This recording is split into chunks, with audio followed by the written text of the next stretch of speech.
Méditation du 27 septembre. La loi n'est pas contre la maîtrise de soi. Celui qui est lent à la colère vaut mieux qu'un héros, et celui qui se domine vaut mieux que celui qui prend une ville. Proverbe 16, verset 32. La tempérance et la douceur vont de pair. Pour s'en convaincre, il suffit de chercher sur Internet des antonymes du mot douceur. Nous trouvons le mot intempérance. Et si nous cherchons la signification du mot intempérance, nous constatons qu'il s'agit d'un manque de maîtrise de soi ou de modération. Nous en déduisons donc que la maîtrise de soi est la tempérance qui a été beaucoup prêchée dans les 8 remèdes naturels, mais qui est peu comprise et peu mise en pratique. La tempérance ne s'applique pas seulement aux lois de la santé, bien qu'elle ait un large champ d'application dans cette branche. Et pour être juste, si nous ne sommes pas capables d'appliquer la tempérance à l'appétit, nous ne serons pas non plus capables de surmonter toute autre tentation. Si nous ne pouvons pas vaincre le désir de manger entre les repas, comment pouvons-nous vaincre le péché? Ellen White commente: la vraie religion et les lois sur la santé vont de pair. Il est impossible de travailler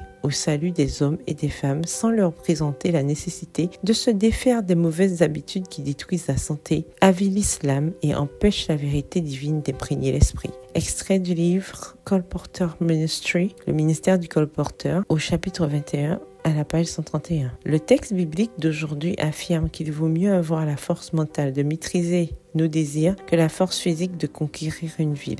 Et pour comprendre la relation entre les deux, nous devons accepter que la nourriture que nous mangeons et qui pénètre dans nos systèmes circulatoires, digestifs, nerveux et musculaires est ce qui oriente nos décisions. Pour que la tempérance soit appliquée dans nos vies, le Saint-Esprit doit avoir un espace pur dans nos esprits pour agir. Nous serons alors sages pour savoir quoi manger, quelle quantité manger, combien de verres d'eau boire, comment réagir, à quelle heure aller dormir, combien d'heures travailler et surtout donner toujours la première place à Dieu. Sinon, nos vies déséquilibrées déshonoreront le nom de Dieu et piétineront la foi que nous professons. La tempérance est, en somme, une vie d'équilibre en harmonie avec la volonté de Dieu. Jamais dans l'esprit divin ne naîtra le désir de nous faire du mal. Par conséquent, grâce à la tempérance, nous serons des messagers ambulants, des témoins vivants, capables de porter sur nos épaules le véritable évangile qui attire les autres aux pieds de Jésus. PS, heureuse de pratiquer la tempérance. Bonne journée, que l'Éternel vous bénisse.